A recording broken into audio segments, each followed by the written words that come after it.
the part of his heart screaming to find a mate to reproduce with was going spastic, and his fucking dick was still flicking around while he was on the cross.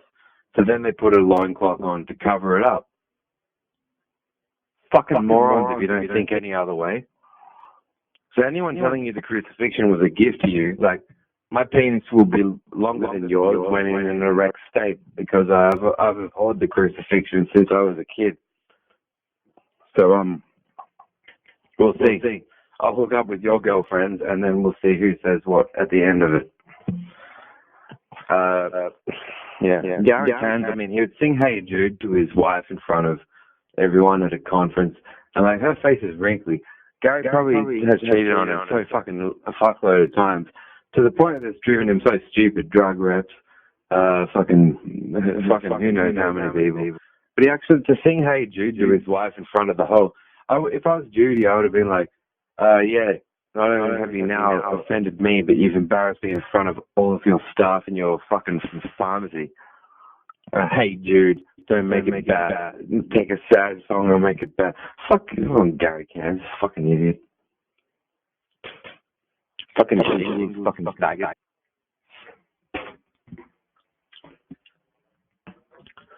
You know, they say, yeah, if you lose your hair, not male pattern baldness, but a wacky ring around your head, or a wacky ring that, since you insist that Jesus is such a goddamn martyr, and he had a crown of thorns placed in a circular shape around his head, and now you've lost your hair in a corresponding pattern around your head.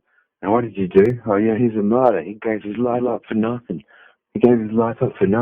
Oh, what was your proof of that? Given you know how to assess forged text and forged scripts and anything forged? Oh, I don't know. Oh, don't ask me, love. Don't ask me, love. Gary Cairns is a fucking monger. Yeah, he's a fucking idiot. So, yeah. Now it's come to the worst. Like, now it's going to be the court proceedings. But there's already going to now be the out of because what they did to me that was wrong constitutes my entire employment, training and education, following down from the two of them, and they didn't think of that. They're religious criminals in regard to how they tried to educate me at work as well. So I can actually claim things like, well, they practiced child abuse throughout all of my employment. I can actually say that about the two of them now. So, like, I truly gave them this. I said, get the letters across here. Get rid of any idea of what you think you could ever call my symptoms. Say, sorry, Luke. We're sorry, Roger Toll and Gary Cairns wanted you on the Mental Health Act. You no longer are. And yes, you are liable to take to those concerns. We're trying to push you on it, and they're forcefully injecting you with drugs that did harm to your body, and sue them in court. You're going to do this anyway. But as far as Roger Toll and Gary go, I'm not just going to do it. I'm going to make things like anti-capital chemist ads. And I wanted to create as much bad publicity as possible. And because I'm someone who was mistreated by the two co-founders over a 10-year period, yeah, I'll do it. Like, I'll make anti-capital chemist ads, and then I'll be able to say that I'm scheming, I'm defrauding or defaming the aesthetic, or defrauding the owners of a company, because everything I'll work off will be things that they taught me and yelled at me for not trying to agree with or believe in. So what I was taught, it was early in on about 2002, about the chemists owners having what I was told was called brain traps. And these are radiological traps. Obviously, you can't trap a brain without everyone noticing that a brain is being trapped. So therefore, how can a brain be trapped while nobody notices that it's being trapped? And that is that you trap it at the quantum level, so that even the person whose brain's being trapped doesn't know that their brain's being trapped unless they know a lot about quantum mechanics or quantum physics, which was a form of science pioneered by a man named Niels Bohr. He was a man who got into a lot of debates and arguments with Albert Einstein, Professor Albert Einstein, who was even concerned about the way that his theories on relativity, the general and special relativity theories, could potentially be misappropriated by governments to make things like more powerful explosives or nuclear weaponry.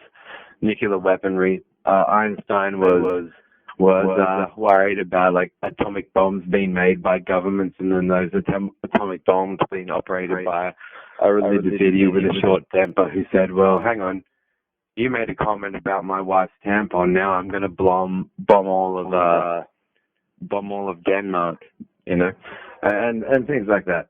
And Niels Bohr was the man who came along later, leading up to Einstein's death, in fact.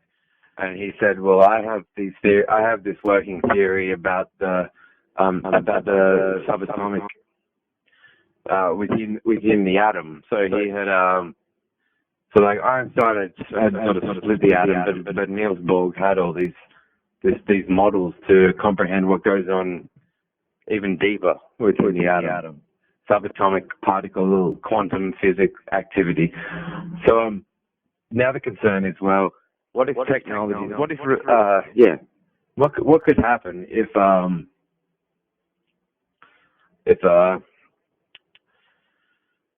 technologies were made on the basis of quantum mechanics and quantum field theory, and those technologies were placed in the hands of like private sector healthcare scientists? What would they do? Like, and if they were religious, what damage would they do? And and this mirrors Sam Harris's concern about 21st century technology being placed in the hands of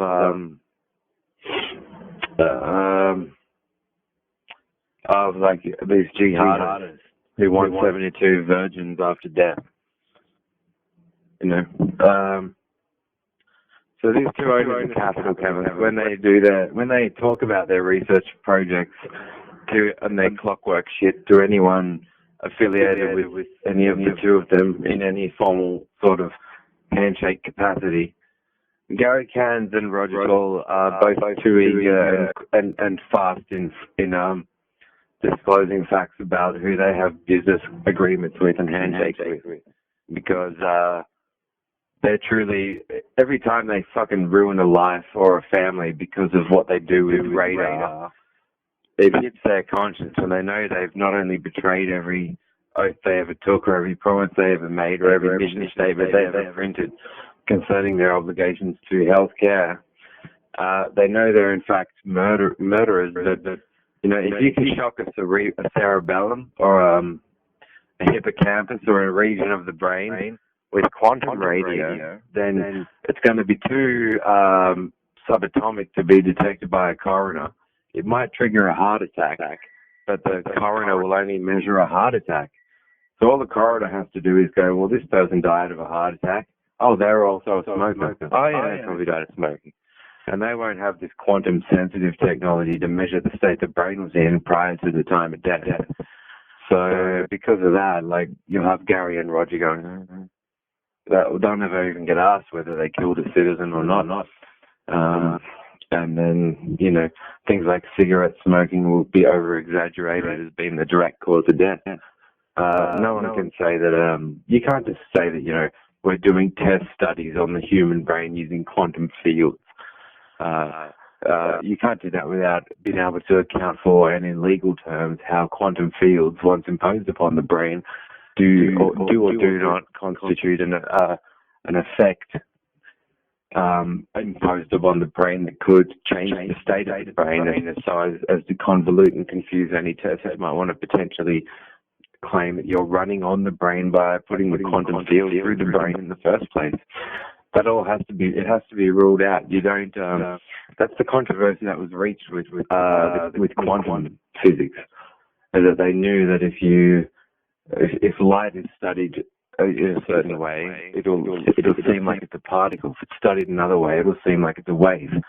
So that alone proves that the way you try to study a phenomenon affects the phenomenon being studied. So you have to design the most double-blind, foolproof experiments possible. Gary and Roger do not even fucking have the... That's why Gary does not look like a man who,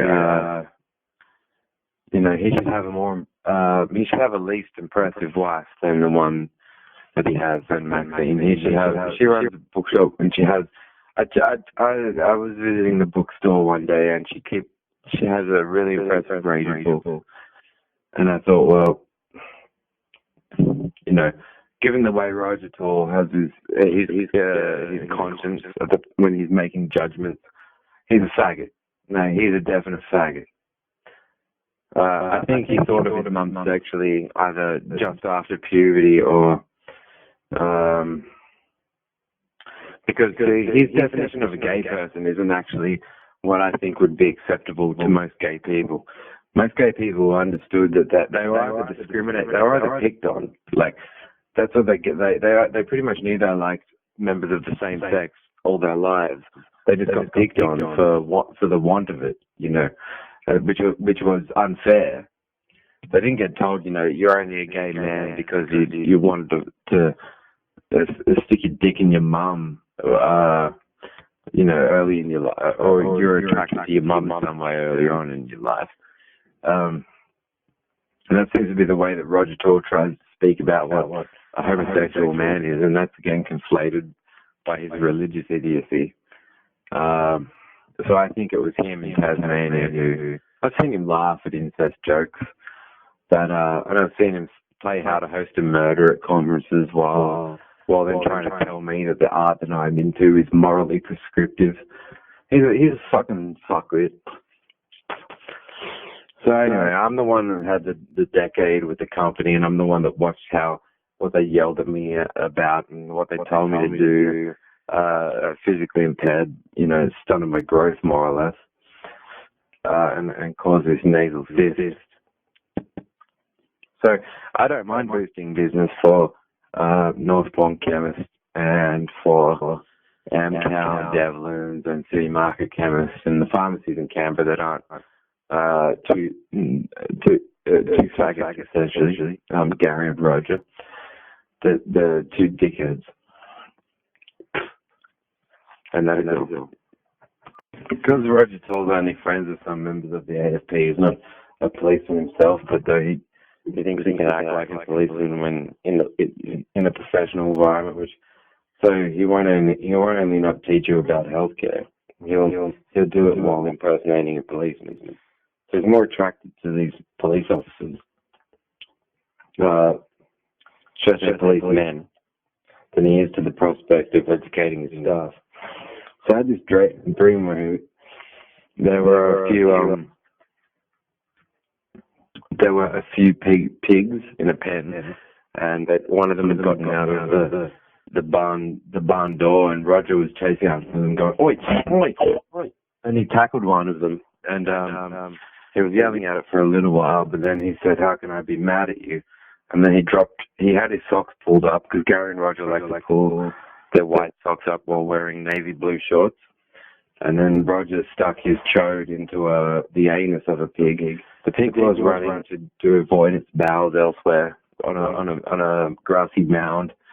And Roger didn't let that stop him. Like, the pig was in the process of poop shooting, and shooting excrement or fecal matter, that is, out of its anus, while Roger pressed his chode into the anus as well of the pig, and just started to pound it.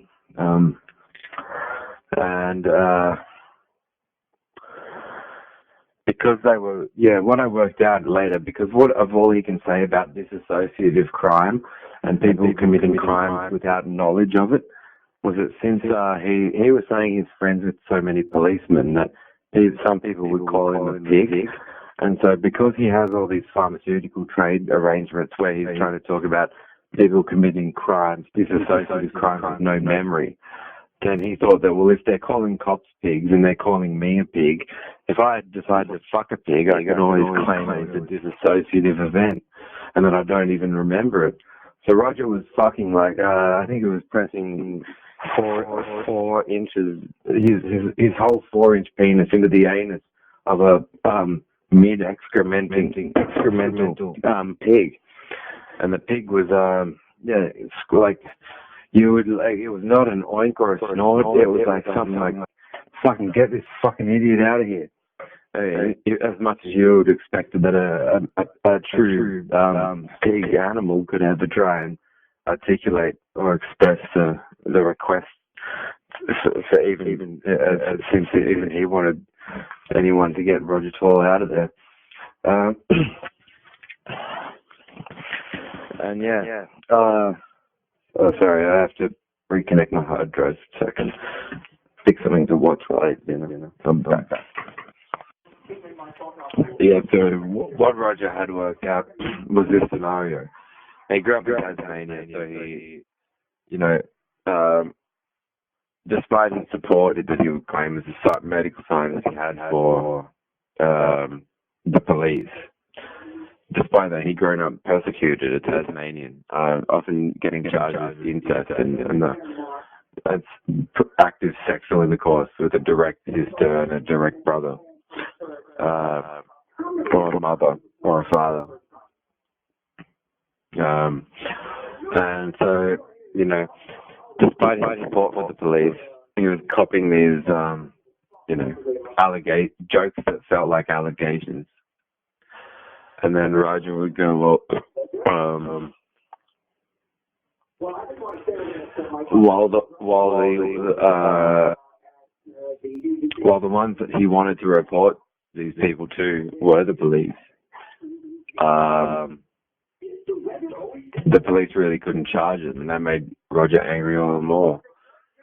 So when he saw this big porgy, it was the best chance to prove that, all the stereotypes associated to an incest activist. He was thinking to himself, do incest practices, as I said, to have really small dicks? Well, I'll prove them wrong, and then I'll falsify them, he thought. And then he saw this pig, the anus of this particular pig. He was impressed by the way that the sphincter was still seemed quite closed, despite the fact that it must have opened enough to pass the turd with the radius and diameter of the turd that he saw in this particular scenario. Like this was a turd that had powdered out. Like it was not a thin like Cabernet stick turd. That's where Roger felt the fatal attraction. He couldn't really understand why this pig, after walking through a little mud puddle, had decided to just, while snorting, had decided to pout its ass cheeks back and then pass excrement in a sausage shape that was thicker than Roger's penis, and yet so much thicker than Roger's penis that Roger could not explain the tightness of the sphincter at the back of the pig. So that's where Roger got confused about the size of his member, and that's why he never speaks about what it means to be a member of the pharmacy guild either, because he doesn't like. He was taught the term member by a very prim and proper mother in his home in Tasmania.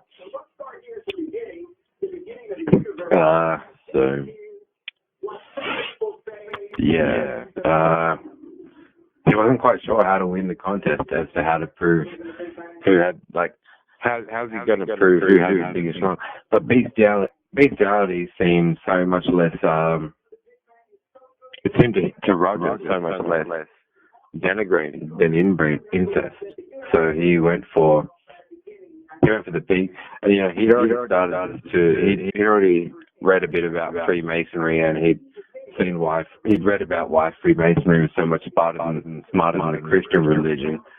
And he also knew a bit about evolution, so he knew that we all come from animals anyway. Come from animals. So, Roger approached that pig on the mound. He made his insertion and he pounded it. And that's the thing. That's why he'll try. That's why he'll. But that's that's never why he stays into profiling. He has no qualifications as any sort of psychologist or psychiatrist or already masters in criminology or anything like that. He's just a Freemason. He became a pharmacist, started the business. So yeah. I have no idea what. I mean, maybe that's even further proof that there was an incident between him and siblings and direct blood relatives in Tasmania. Yeah.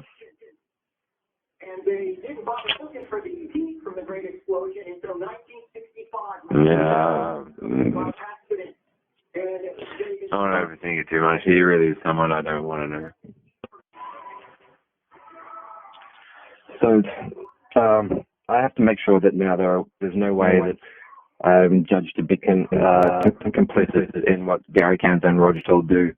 I truly think that if they'd respected my parting wishes in 2010, and Roger was true to the agreement that he made with me when I was at Hughes, that no contact attempts to my home or property would be made.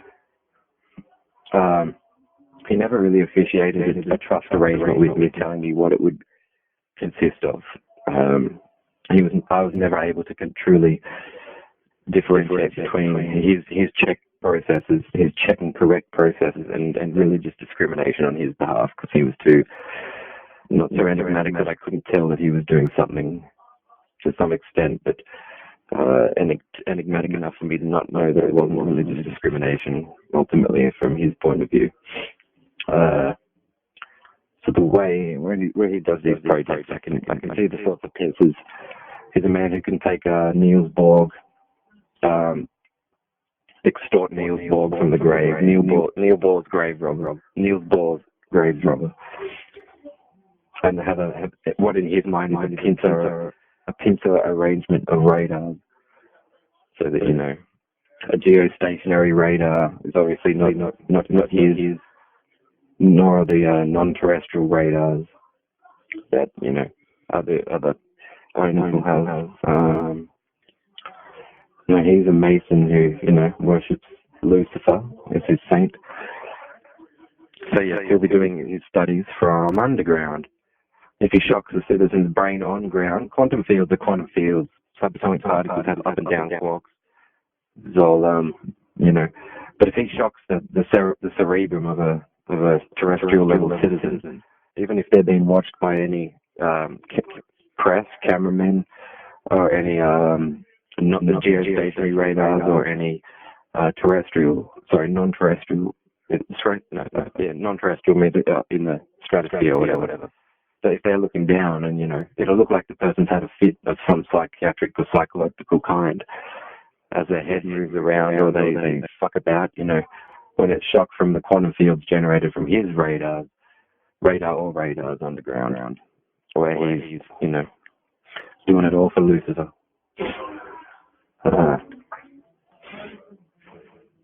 So I was listening to Christians talking about there's a scenario where the tendency for Christians to trust Christian doctors, so they get to their 30s after eating crucifixions every weekend at church, and they go to see the Christian doctor about why they're bald, and the Christian doctor takes a look at the ring. Well, they always lose their hair in a circular pattern, directly proportionate to the crown of thorns. I think none of them know why Jesus' death was fair, so they try to judge everyone else morally, but they don't know why their own Lord died in a fair and decent way. So they eat his crucifixion every Sunday, and then they experience male pattern bald hair loss in their 30s. They always lose their hair in a circular shape, or they're left with a ring that corresponds to the crown of thorns, the same shape as the crown of thorns. If they crucified Jesus with an old 1980s cube-shaped television to his head, then by your 30s you would, if you were a Christian and or a Catholic and you were eating his crucifixion with a TV replacing his head, every weekend, and you would lose your hair in a square shape, except for a little patch of square-shaped hair on your head. So yeah, and then you'll go to a Christian hair loss, like a hair doctor, who will say, well, shit, that must be. So now figuring when Tanya took that brunette Lynx pillow, I still have the second pillow, the blonde head pillow cover. But Tanya, after that little shoddy hair, that's only a fair in my life where they go, well, this chick's hot. And you listen to other people call girls hot, and you should really. Oh, look, I had to get to know this person myself, but once she did the same thing the company do. They tell you that they've crossed your Privacy Act without telling you how or why. So if they're going to do that to case my art, then, you know, the entire judgments that they could be basing their opinion of me on were just made. I'm not able to even check their view and discuss it with them because they're not disclosing their view. All they're saying is, yeah, we know you watch this, but what is that to you? Art is a question mark. It means something different to everyone else. Now, everything this line about, as you were listening, I want you to know you are nothing but a screen that I'll project my images of sorrow, pain, suffering, and sex upon, although there is no difference between the three and the one. They tend to think it's about anything from, you know, Manson's planning a rape and concealing it and lying about his beliefs. It also means they haven't criticized their own belief systems enough, whatever religion they believe in enough. So they think Manson's into lying. That they end up turning him into a Rorschach and make real fucking idiots out of themselves anytime they move against it. Why is it planning a kidnapping as the switch between the photo and the dream and all of this? You know, as the lunatics. And I don't know why they want to become social scientists. They're not even into they don't even know. They don't even ask people what sort of health rights movements or rights movements do you think are important. They would rather just stew and fester in their own religious prejudices the whole time, and then go, oh, now let's clock this person.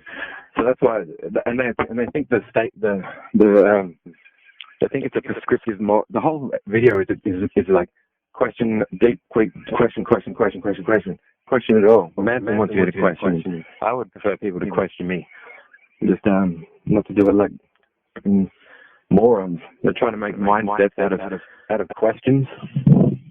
But,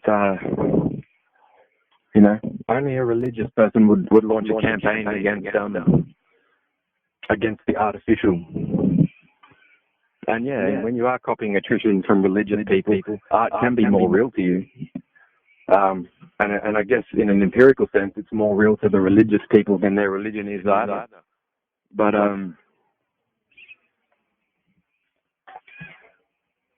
the fact that Roger seems to think art teaches him what. So that line, well, you know, Manson's laying his hands down gently on the shoulders of the two women.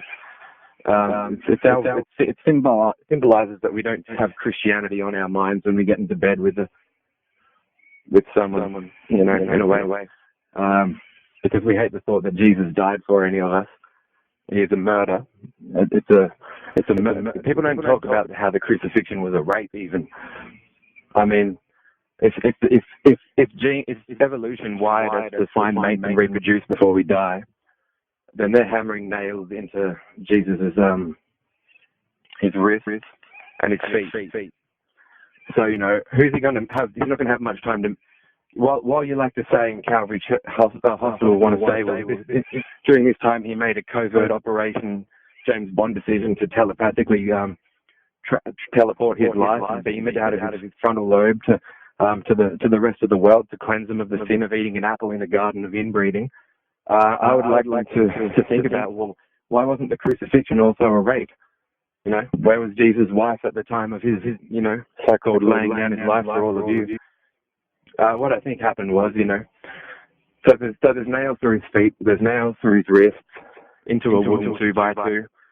And so imagine in that moment he's wailing in so much pain that his penis jiggles around in like semi-erect to erect state. Maybe you could call it a resurrection, if you like, because that's the closest you're going to get him ever rising from the dead for any of you either. Or a second coming. I doubt you would ejaculate in that much pain. But so they would put a loincloth on the person in that state, because even the people putting them to death saw that there was some indecency going on there. If these crucified men have their dicks jiggling around as the nervous system fights for life, then they cover it up with a loincloth. So no, we don't think that was a gift for us from the same God that made us in his image of incest in the garden either.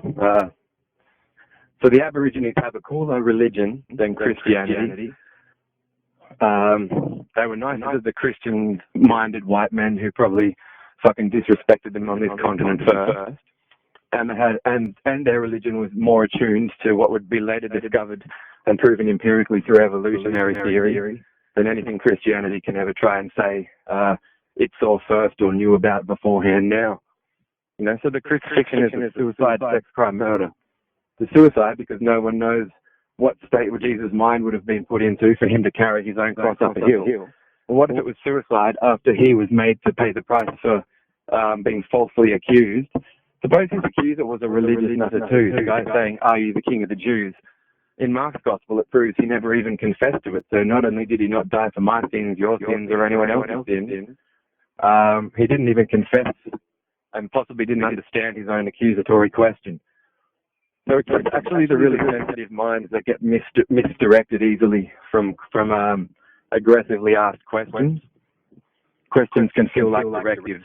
If you work in a retail job long enough, your boss's questions will be like statements to you. Say yes to this, say yes to this. But all Jesus says to, "Are you the king of the Jews?" He said, "Well, you said it." Not, "Well, you asked me." "No, I'm not the king of the Jews." "Well, you asked me." "Yes, I am the king of the Jews." So he couldn't have even been, No, he wasn't. He wasn't teaching he was the king of the Jews.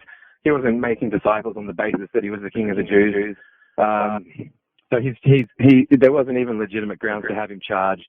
Now, if they proceeded to go with the execution process after not even having him legitimately charged, or even phrasing the accusatory question properly, or verifying they had received a response from him when accused, and that would send any gentle soul suicidal, and then they give him his own cross to carry out the hill. So this is what I hate about things like the advertising at Calvary Hospital. I went there to talk to a pain doctor, and she pulled up some old psychiatric bullshit note that Roger Tour would have been helping get fostering, been the pedophile that he's been all these years. And this woman, pain doctor, said, "Oh, look, I can't deal with you. It says here you might harm yourself or someone else."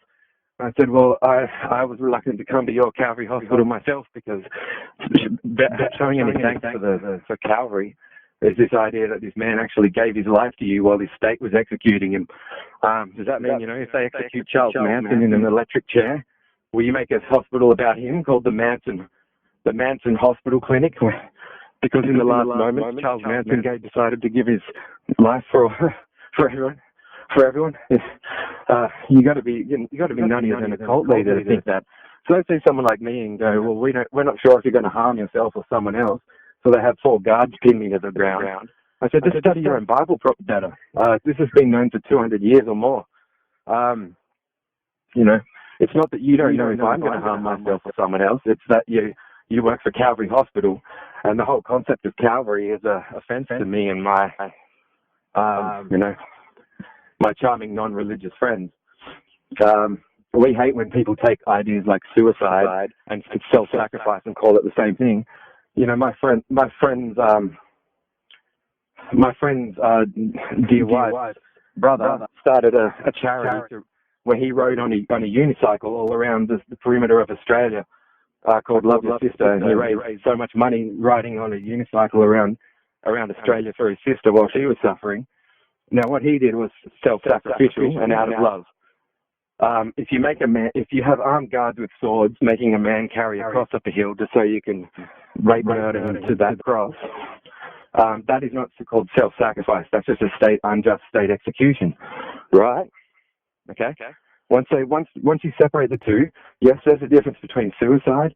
Yes, there's a difference between self-sacrifice. But because you think Jesus Christ is your Savior, you won't be able to tell that difference, nor will you be able to tell me why it's wise and why you were created in the image of a God if the first humans practiced incest in a garden. Why don't you just figure that these manuscripts are written down by a very, very old king Because when kings ran kingdoms, they thought it was not a good idea to fuck the common woman. It would pollute the bloodlines of the royal party of whoever, So, and Queen Elizabeth II, she has some Jewish German, I think, in her bloodlines. There's some she didn't oppose Hitler's rise to power. She respected him. Maybe, who knows? Maybe she admires a man with a decent chode. But yeah, Hitler liked getting shat on. He had his church. So they have what they consider to be holy or sacred bloodlines. Like you wouldn't expect Queen Elizabeth II to donate blood to the Red Cross every week. She doesn't do that, because her blood's not good enough for any of us. That's what that's about. It's not that we're against the crown. But so no, I won't go to Calvary Hospital again because it sounds like they built that hospital on a supernatural hope, and then they should really call it like the Hippocrates Hospital. That would sound great. I'd like that. Hippocrates was the father of medicine. I don't think he would have liked the way Jesus was treated. Potentially, you have the problem of every time Calvary Hospital display their advertising, that it's like they want to turn off Aborigine and Torres Strait Islanders, or they want to make non-Christians feel that they can't enter the hospital premises, or the bisexual rights movement. If any of their defenders or adherents grow their hair below the shoulder, all that's missing is that thorny crown. But on the other hand, here's what some of these Christian observers are missing. Even if Christians tend to trust other Christians, so they'll pick a family doctor who's also a Christian. So yeah, they'll hear things like, "Here is my body broken for you. Here, drink my blood. It was shed for you."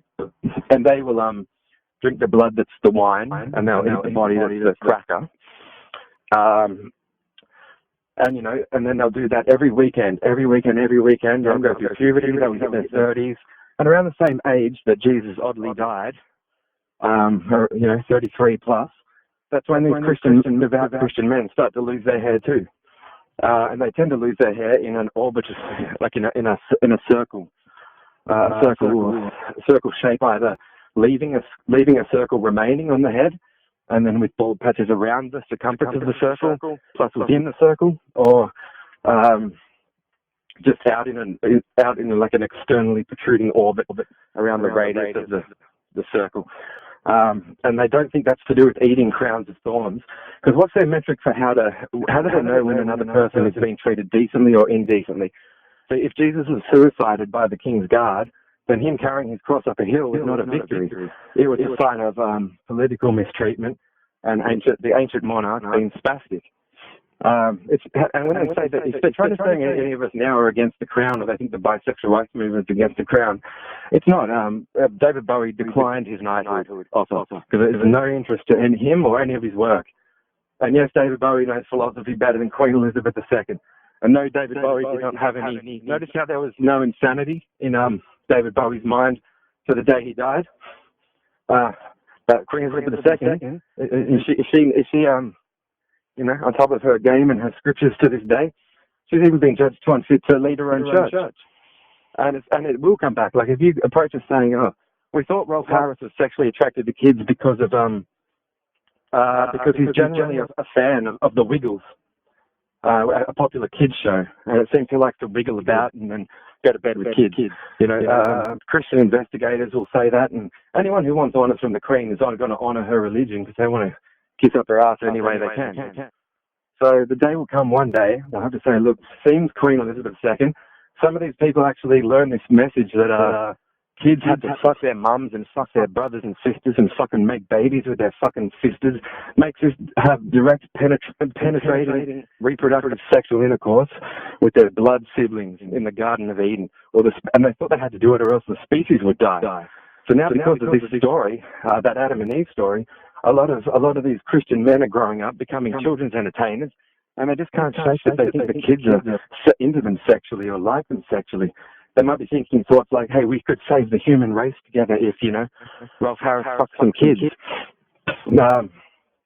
And if Roger Toll thought that way, I'm sure he would excuse his errors as a research, an inconclusive research initiative. But it'd be the nicest thing to talk about why religious discrimination laws exist. why white Australians have outnumbered the Aborigines, even though many are saying sorry. And I get it, because we're born in a certain time, long time after anyone stole any continent off anyone. How do you say who's to say who now owns the place? They're made to feel like a minority. And then so I hate it when white Aussie chest thumpers will talk about how proud they are of Australian history, or the mainstream media will talk about how good it is to be proud of Aussie history. And I'm like, well, the least, why don't you look back into these books and work it out? Well, these original white Australians that were violent towards the Aborigines, they were obviously dumped here by from the UK. So surely they were fucking Christians, weren't they? Why don't we look at what the ways they fucked up and go, all right, Aborigines, sorry, there were some fuck ups. Our first way of saying sorry to you guys is that we will keep this Christian religion. Because you've got these men eating crucifixes in their churches, going to see their Christian doctor about why they lost their hair in a strange circular shape after eating crucifixes every Sunday for 30 years. And then the Christian hair loss doctor's going, oh, that must be workplace stress. Obviously, if it's a Christian doctor you've gone to, he's not going to work out that fucking. He's like, yeah, I lost my hair in a similar way too. Workplace stress.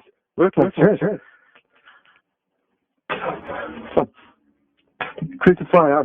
If they made Jesus wear a crown of the ace of spades, then these same men would go to communion, go bald in their 30s with a spade of hair, a spade shape of hair left on their head. You've been offended by the crucifixion is the nicest way to look away from that Bible as you're ripping it up. Fucking morons. That's what the Garden of Eden says. Next one to say he died to protect the sanctity of that doctrine. Bring it on. Come and debate me. We know where you fucking live. It's not that I have supernatural beliefs about eating crucifixions means it's going to give you baldness. It means when these Christians are trying to give account about who Jesus was, is or what he means to them. How is the write-ups about him in Matthew, Luke, and John, where it gets more supernatural, more miraculous, more Jesus laying his life down, and the narratives all change, and he's rising from the dead, and there's water into wine, and there's demons getting cast into pigs, and Roger Toll says, well, I own all the capital chemists. I hate all these junkies, street drugs, but I just made a deal where I get a 10% bulk buy discount on any Alpha or Sigma products if they're shipped to my whiny ass warehouse. I'm filthy rich, and some people say I'm like a police impersonator, so then he gets drunk at a capital chemist conference and wakes up the next morning on the lawns of a Freemason meeting area with his anus, his dick inside a pig. But, and I'm not going to discriminate against his religion. I suppose I should discriminate against him. But, no, it's because I'm saying that arguably these Christians don't know what Jesus means to them. They don't know if they can't tell titles like Savior or Martyr. They're not good logical titles to hold out once you know that the stories were forged out of paganism. And they say Christians aren't saying they're pagan, So I'm saying becoming a Christian makes the believer will themselves be confused about what the best way to respect Jesus is. And it's so you take the documents that are the most bullshit, which is the ones after Mark, Matthew, Luke, which is Matthew, Luke, and John. Mark is semi-reliable, but it's not witness testimony. It's not foolproof. And then when you hear this was my body broken for you, you go, well, hang on, we don't do this every time that there's a political execution. We don't go to Tupac's greatest hits doesn't come out with, Psalm to Tupac. Biggie's fans shot me, and they shot me for you. Tupac doesn't have that in his unreleased recordings. Biggie Smalls and Junior Mafia and some fucking red versus blue. Biggie's fans shooting fucking Tupac and killing him. and then what they don't have the record label contacting Tupac fans now saying, come on, show respect for Tupac on the day he got the anniversary of when he got shot, but he was shot for you. There was someone pumped a gat into him, and they did it. They popped a cap in his ass, and they popped it for you. You know, so you shouldn't even dump the guilt for his murder on pretty much on anyone, but those who put him to death. That's the best way to treat it. I can see Christians getting confused by that. And then they lose their hair in the same shape as the crown. Or Gary Cairns keeps thinking that the Freemason Church taught him that Jesus is the story of a martyr. Well, actually, you could only, again, you have to then accept known forged biblical texts to be authoritative and your prototype or template for measuring martyrs now. So he's had Jesus on his mind so much because his church, the Freemason Church, hasn't solved the mystery of Jesus either. They're about as stupid as fundamentalist Christians on this matter. So Gary Cairns also gets he's got the crown of grey hair in the crown shape, you know.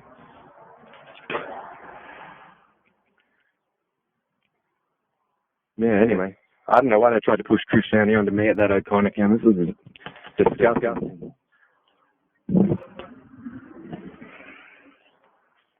Elizabeth Braden, I said, look, I don't have a thing in for fat people or fat women. But if the company are violating the owners are violating my privacy regularly, I've told them in their stores I'm an atheist. Unless I hand you a document in writing saying, oh, now I want to be Christian again, and change my whole backstory to why I even joined the company in the first place. You know, do not fucking assume.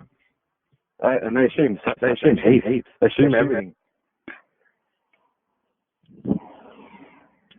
That's what I thought.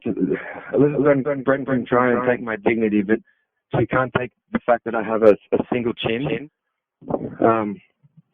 That can't be mistaken for, you know, chubby girl's knees. It's just a normal pointed chin. I'll leave it at that. So does that mean these Freemasons are saying, like the fundamentalist Christians say, that you have to take the Gospels of Matthew, Mark, Luke, and John and add all the texts together? It's like saying, you know, Charles Manson could have been guilty of religious motivated conspiracy to kill Sharon Tate, but then he went to another country, flew to another country and taught in a new church there that they were actually best friends. And then went to a pub and said, into my mouth I commit 1 liter of whiskey, of this spirit, into my liver. And then flew to a third country and taught that while he didn't commit conspiracy to kill her, while they were in fact, though they may have, they were probably really just friends. Then he goes to the other country and says they were just business associates and don't know each other in any sort of personal context whatsoever. And then he goes to a fourth country and says something else there. Like, what court or anyone anywhere is going to accept that you take all these narratives, put them all together, and then add all the text together and say, oh, and now this is how you have the recipe for what makes a martyr.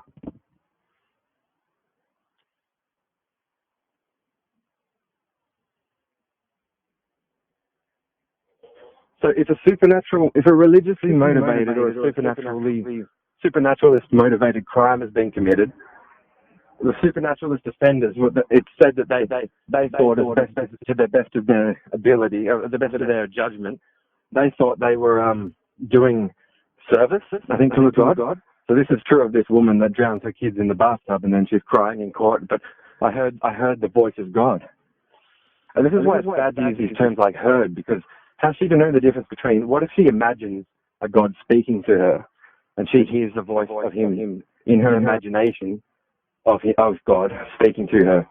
Like, church isn't even that complex. So, you know, the church had actually introduced some fiction that might have calmed the matter down, or showed her some art, she could appreciate the art. You know, art's getting all the disclaimers, and taking all this fucking slack.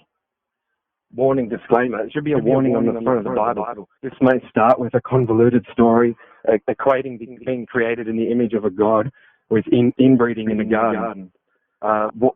Reader be warned. You know, just the first book of the Bible alone is more offensive than every Marilyn Manson, Ozzy Osbourne song clip, every AC/DC album, every Queen album, every David Bowie album, every Korn album, and you know, but it gets branded with the warning note. But yeah, everyone stands back and doesn't know what to do when the woman drowns her kids in the bathtub because God told her to.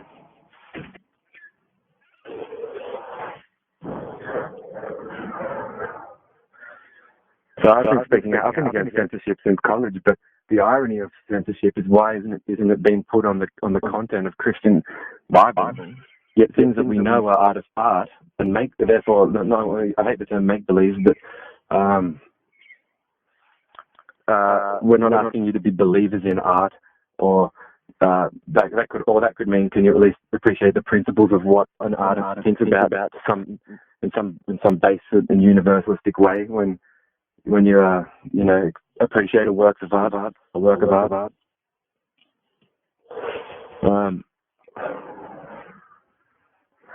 You know, but go to a church and they want you to believe in their holy book, even if it's about virgin rape and garden of incest, and you know, like the bisexual rights movement started in the 60s here for us. Then you know, if Jesus was someone who was here alive today, he would defend it or would have been a member of it. Then you know, there was no word for his sexual health identity in his own time. So Antichrist and defenders of the bisexual rights movement hate hearing you say why we should like the Crucifixions. Fuck it. They said they're still trying to say, well, aren't you lucky that you're not getting stoned to death if you have a gay friend? Well, that he's not getting stoned to death, you know. So again, I'm not trying to say therefore go give Jesus of Nazareth the title mistreated bisexual in the first century. I'm saying that would be that description alone for anyone alive now in the natural world makes more sense from a critical analysis of the most authoritative gospel on his life than the title of a martyr or a savior. No God exists, no devil exists, and Jesus does not exist. You know, he was killed in a horrid way. But so yeah, I mean, to my mind, defenders of artists in defending the bisexual rights movement, Marilyn Manson and David Bowie, who pioneered it, they both have studied more philosophy than anyone that any of you will probably ever meet. And yeah, I'm not saying it's fair to say teach Jesus is therefore your template for the book. But Bowie only pioneered the bisexual rights movement in the 60s. I'm just saying that you know, we can all agree the definition that he was male, and so he had male sex organs. Makes it more easy. It tends to be agreed upon between all religions, and it's a very basic and natural concept. You can't make any supernatural story interesting unless you steal concepts out of nature. So the more naturalism becomes more elaborate, the less need there is for supernatural accounts, and the more we can make better sense of past supernaturalism in past centuries as well. So that is pretty much how it's going to look. It's going to keep going that way. That it'll look that way. You know, he was a man, and everyone's going to relate to that concept as long as there have been humans, there have been women and men. So that's why they don't say Jesus. It was Jesus Christ, the talking tomato, who you know, 3 wise corn kernels brought him grain and wheat, and you know, people back then wouldn't have believed he was a talking tomato. Well, maybe some people.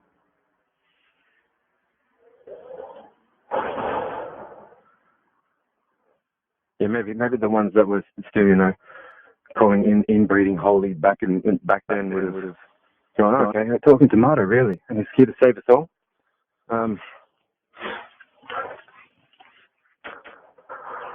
But yeah, so I put it to you that the statistical health decline that's been noted, with not many people stepping in and commenting on it to pertain to the bisexual rights movement in the present day, is attrition from religious judgment. Because all bisexuals here, I think, when religious healthcare officers say to them, "Oh, I'm just doing all of this because I care for you," their version of "I care for you" means I want your whole sexual identity to be changed. Oh, well, how rude! Now, I don't even sleep with you, and you want that from me? That's really rude. That's really, really fucking rude. And so what? Oh, so I can believe in the garden of incest? Oh, what? You want me to change my whole sexual identity so I can believe in the incest garden? And what? And what was that guy doing? He's carrying his cross up a hill for you.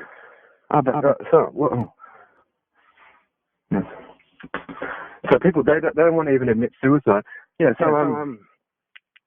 because of it, they're ignorant to the pressures, external pressures on the mind that can make contending with suicidal thoughts and feelings a real thing in society. Christians are the most oblivious to this. They'll go, "Oh, I need to call a psychiatrist." Who the etymology of their whole profession traces back to the word psyche, which was an ancient Greek word for the word soul. So they're studying something that isn't even empirically proven to exist yet. The human soul. Wow, my most prominent organ. No wonder these conflicts keep seeming so irrelevant. Hitchens used the term soul in an aesthetic sense. Like soul music has style and class to it. Because Manson says I'm just a sample of soul made to look like a human being, or the soul is digital now, and all these concepts that and no matter how, even if you want to say that they're a bit out there and eccentric, at least they're less intangible.